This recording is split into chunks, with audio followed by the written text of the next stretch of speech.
नांदेड वाघाळा शहर महानगरपालिका नांदेड मालमत्ता कराच्या थकबाकीवरील शास्तीमध्ये मिळवा 50% सूट।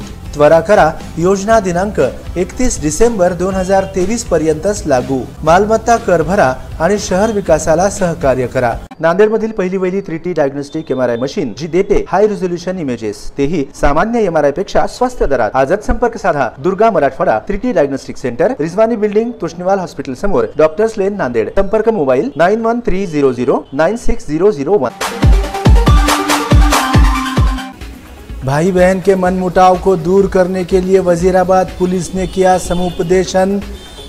पारिवारिक विवाद समाप्त कर भाई ने बहन को लौटाए 20 तोला सोने के आभूषण।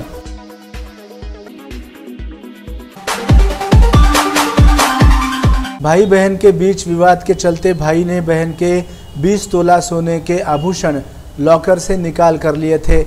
नांदेड़ के वजीराबाद पुलिस स्टेशन के पुलिस निरीक्षक अशोक घोरबांड ने दोनों का समुपदेशन कर मनमुटाव दूर कर 20 तोला सोने के आभूषण बहन को वापस लौटाने में सफलता प्राप्त की है।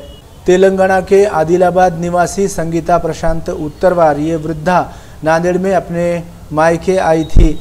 उनके पति का वर्ष 2013 में निधन हुआ था। 2 बेटियों को उच्च मेडिकल की शिक्षा देने के लिए और विवाह के लिए संगीता उत्तरवार के पिता मधुकर राव रामकीर पारसेवार ने अपने नाम से बैंक लॉकर में ये 20 तोला सोने के आभूषण रखे थे। इस बीच वर्ष 2021 में पिता मधुकर राव का भी निधन हो गया। अपने आप ही उनका लॉकर खोलने की अनुमति भाई दत्ता पारसेवार को प्राप्त हुई। उन्होंने आभूषण गुम होने की बात कही। इस बीच भाई बहन में पिछले कुछ वर्षों से अनबन, विवाद और मनमुटाव चल रहा था। ऐसे में संगीता उत्तरवार ने हाल ही वजीराबाद पुलिस स्टेशन के पुलिस निरीक्षक अशोक घोरबांड को इसकी सूचना दी। उन्होंने बीच बचाव कर भाई बहन दोनों का समुपदेशन किया। ये मामला सुलझाया। 20 तोला सोने के आभूषण बहन संगीता को भाई दत्ता ने लौटा दिए हैं। ऐसी जानकारी PI अशोक घोरबांड ने MCN हिंदी न्यूज़ को दी। पोलीस ठाणे वजीराबाद नांदेड इथे परवा दिवशी संगीता उत्तरवार नावाच्या एक वयोवृद्ध महिला आल्या आणि त्यांनी त्यांच्यासोबत घडलेली अपबीती सांगितली। त्या म्हणाले की माझे पती साधारणतः 13 वर्षापूर्वी दिगंत झाले आहेत, मयत झाले आहेत आणि आम्ही मूळची नांदेडची आहे मी आणि माझं गाव आदिलाबाद आहे, माहेर नांदेड आहे।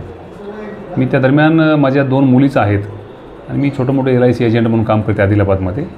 माझ्या वडिलांकडे माझ्याकडे 20 तोळे जे सोनं होतं ते मी माझ्या वडिलांकडे ठेवलं होतं आणि वडिलांचं नॅशनल बँकेमध्ये अकाउंट होतं, तिथे लॉकरसुद्धा आहे। वडिलांनी माझ्या भविष्याचा विचार करून ते सोनं त्यांच्याकडे ठेवून घेऊन जशा माझ्या मुली मोठे होतील त्या मुलींना देऊन त्यांच्या पुढच्या भविष्याचा विचार करण्याचं आमचं नियोजन होतं। परंतु मध्येच वडिलांचंसुद्धा दुर्दैवी निधन झालं। निधन झाल्यावरती वडिलांच्या बँक अकाउंटवरती नॉमिनी म्हणून त्यांच्या मुलाचं नाव होतं। मग मुलाला ऑलरेडी त्या लॉकरचा ताबा मिळाला बँकेकडून आणि मुलाच्या मनामध्ये बहिणींच्या त्या सोन्याबद्दल एक थोडा स्वार्थ तयार झाला आणि त्यांनी बहिणीला सांगितलं की मध्ये सोनं वगैरे काही नव्हतं। परंतु बहिणींनी स्वतःच्या हाताने वडिलांसोबत जाऊन तिथे सोनं ठेवल्यामुळे त्यांना तशी खात्री होती आणि बँकेच्या लॉकरमधून चोरी होण्याचा काही प्रश्नच येत नाही। त्यानंतर आम्ही या बाबतीमध्ये काय वास्तव आहे जाणून घेण्यासाठी माननीय पोलीस अधीक्षक श्री श्रीकृष्ण कोकाटे सर, अपर पोलीस अधीक्षक अविनाश कुमार सर, धर्मे सर, आमच्या नांदेड शहर विभागाचे उपविभागीय पोलीस अधिकारी श्री सुरज गुरव सर यांच्या मार्गदर्शनामध्ये त्यांच्या कानावरती गोष्ट घातली आणि नमूद मुलाला आम्ही बोलावून घेऊन चौकशी केली। तेव्हा त्याच्या बोलण्यामधून काही खोटेपणासुद्धा आम्हाला जाणून आला।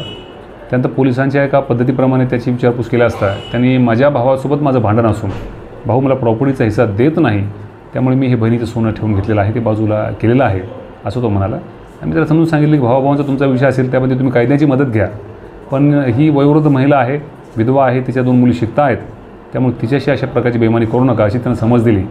त्यांनी त्यामध्ये सोनं इथे पोलिसाच्या हवाली केलं आणि ते लगेच 20 तोळे सोनं आम्ही वरिष्ठांच्या मार्गदर्शनामध्ये नमूद महिला परत केलेलं आहे।